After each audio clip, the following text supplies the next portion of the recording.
Hi, it's Instructor Sam here. Today I'm going to show you how to use a manual scale. To use the scale manually, so you see this part right here that I'm pointing at?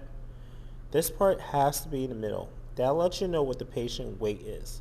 It has to be right there in the center. As you can see, there's a little space between the top part and the bottom part. This part right here has to be in the center, right?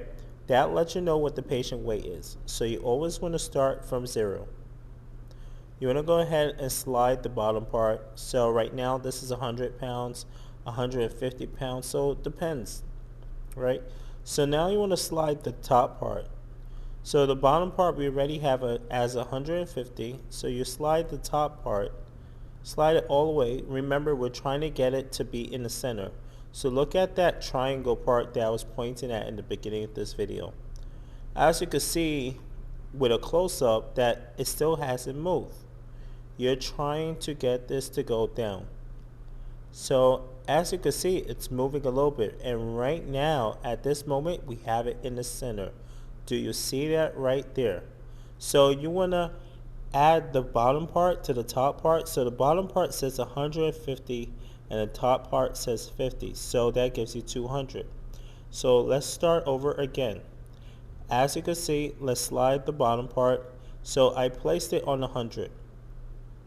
So I'm going to go ahead and slide the top part. I'm trying to figure out what the patient's weight is. As you can see, it did not move at all. So the patient is definitely not 150 pounds. They weigh a little bit more than that. So now I'm going to move it to 150, and as you can see, now 150 plus the top part, right?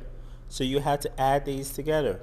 150 plus the top is 150 pounds. Do you see that it's in the center? And that's correct. 150 pounds on the bottom part plus the 50 on top gives you 200 pounds. The patient is 200 pounds. 150 plus the 50 is 200 pounds, as you can see. So let's go ahead and try this again. So let's start at 0, make it now weigh. I think this patient is at least 100 pounds. As you can see, you want it to be right there in the grooves. Make sure that bottom part is not moving. So go ahead and slide the top part. Is she 110 pounds? Is she 118 pounds? Is she 122 pounds?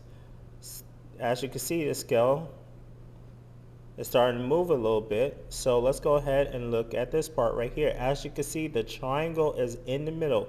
So let's go ahead and add these numbers together. On the bottom it says 100 pounds plus, as you can see, 125 pounds. So you see there's 24 right there. That dot in the middle, that line in the middle is actually 25, and then you got 26. So as you can see, it's balanced. That is 25. As you can see, when you start to move it, the triangle goes down. You're trying to get the triangle to be in the middle to try to keep it as simple as possible for you to understand. You could use this anywhere, a clinic, if you're at the gym. Of course, this is the mechanical scale. As you can see, she weighs 125 pounds.